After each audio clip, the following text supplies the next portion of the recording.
Welcome back to Black and Blue Garage. We are working on the Comanche today.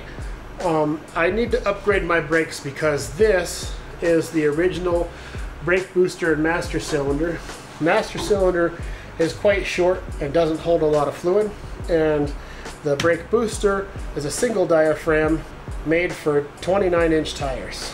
Doing some reading on the, I believe it was Motor Trend that figured out, and a couple other Jeep guys figured out too, that you could take the 1999 to 2004 WJ brake booster and you install that in place.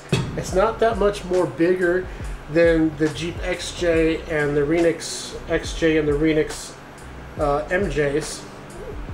So what you do is you get this one and then the WJ master cylinder that goes with it, and that pretty much solves the problem, and you get a lot more stopping power because of the double diaphragm brake booster. So out with the old, in with the new. This turns so you can orientate this however you like. If you want to put your vacuum hose on the top, you can do that. You can spin this around, or if you want to put it on the bottom, you can. Looks like I'm clearing everything. I may have to knock down or hit with a hammer right here. It's because this is a little bit fatter. And then my wiring right here clears. Well, this is definitely in the way, so unfortunately that's where I'm gonna have to clearance a little bit. Let me get my marker. Get clearance that spot right there, and make it look good if we can. Okay.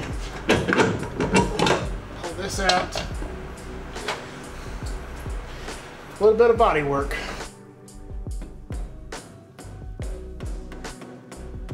Okay, let's try that.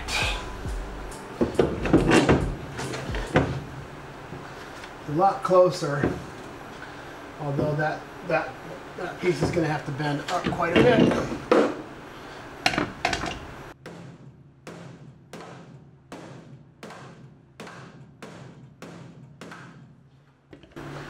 Shoot a little paint on there, no one will know the difference. Oh yeah. That fits like it was meant to be.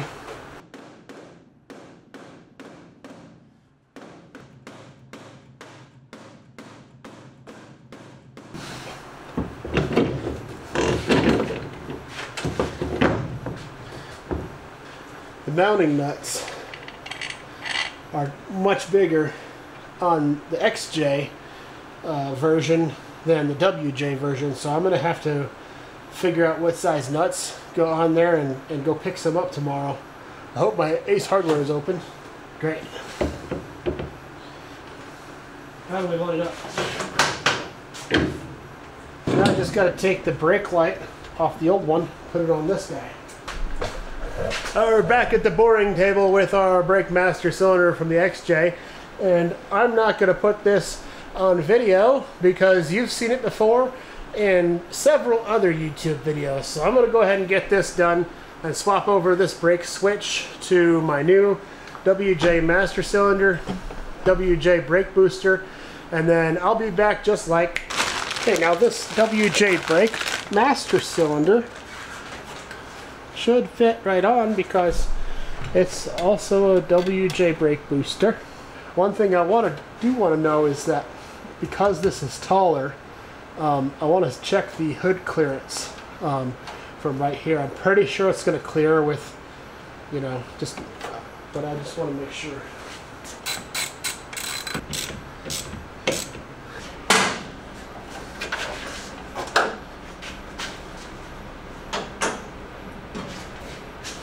Got about an inch of clearance. That's real good. Some of you knew that was going to work already.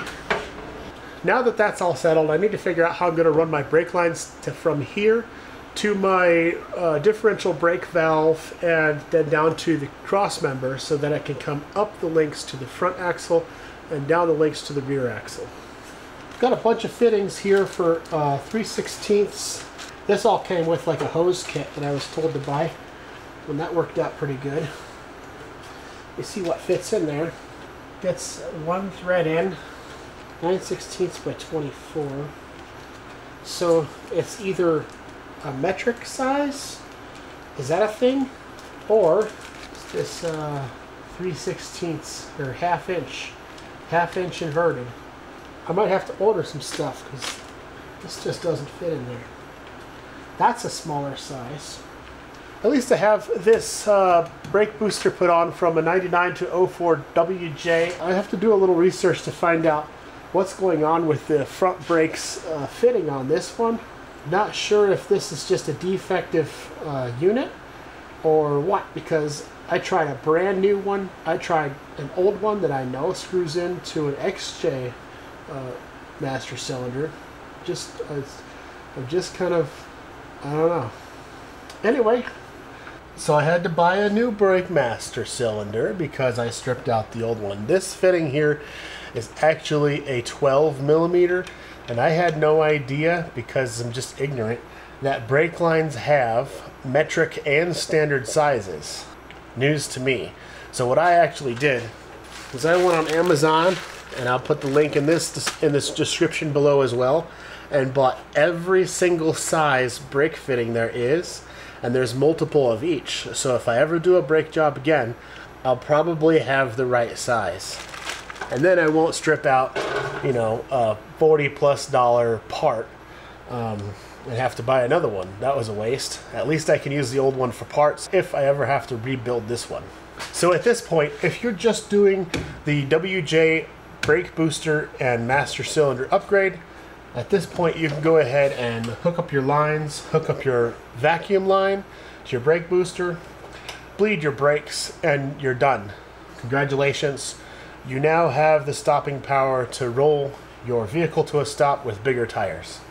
I, however, am designing and building this entire brake system, and I don't know if it's going to work. So for me, I'm going to have to build lines, buy and install steel braided lines, buy brake fittings, buy brake fitting tabs, buy front brake calipers, buy front brake pads, design and set up a hydraulic system where I can brake rear brakes individually, and then isolate to where I can have a front brake pedal and a rear brake pedal.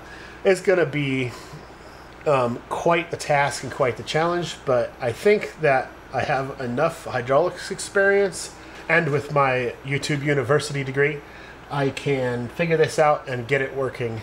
So now I need to take this master cylinder back off and make some bleeder lines and actually go ahead and bench bleed this part, and I will show you how to do that right now.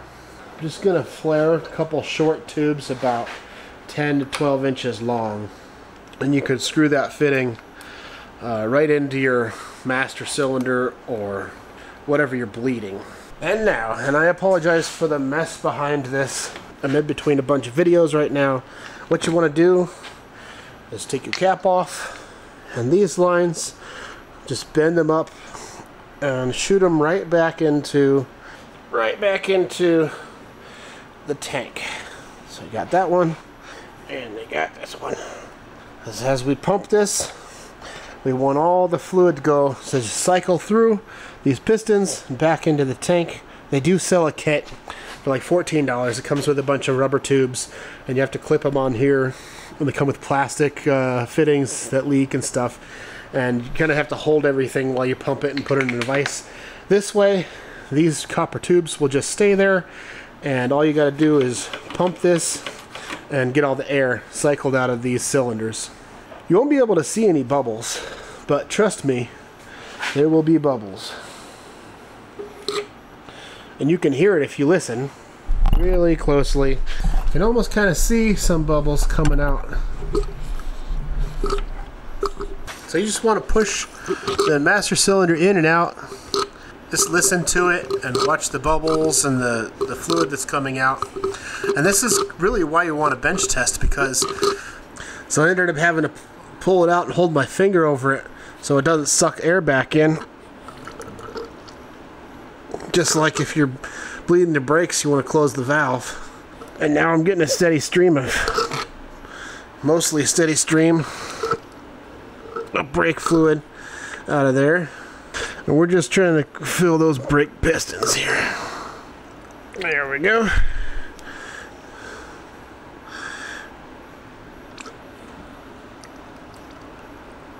So what that's doing is these pistons underneath want to suck air in because the air in these tubes have less resistance than the fluid in the tops of these piston cylinders.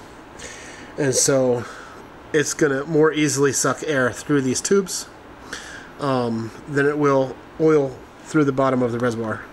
And so if you push the oil out of the tubes and then hold your finger over them, it can't suck the air in. It has to suck the fluid through the pistons.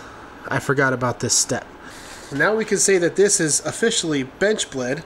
Take these lines off, put the little covers back on this, and install this master cylinder. You should probably save your little caps because that's going to keep the dirt out of your fittings. If you got a really hot engine bay, I recommend using .4 brake fluid because it can withstand higher temperatures than .3. So pay the extra couple of bucks and get some .4 brake fluid instead. And this is ready to go on, and I believe permanently. Interesting little fact, and you might not care, but even though it looks like there's one cylinder because there's one input and it's just one stick on the bottom of this, there's actually two pistons in this lower portion. One of them pushes fluid to the front and one of them pushes fluid through the bottom, because for safety reasons you want your front brakes to stop before your rear brakes, because if your rear brakes come to a complete stop and they slide, then you could, spin out and hit other cars, and that would not be good. So that's why they do that, and that's why this has two different pistons in it. And then I need to figure out how to do all my lines, but before I could do any brake lines, I've got to install all the actual parts that I'll be using. So I need to hook up my brake pedal, which is already hooked up, my front brake pedal if I'm going to use one, and then I need to hook up my rear brake handles. So this is some brake handles that I bought off a guy who used to be into dune buggies. It's a CNC brand, not sure what model, but it's a 3/4 bore pass-through master cylinder.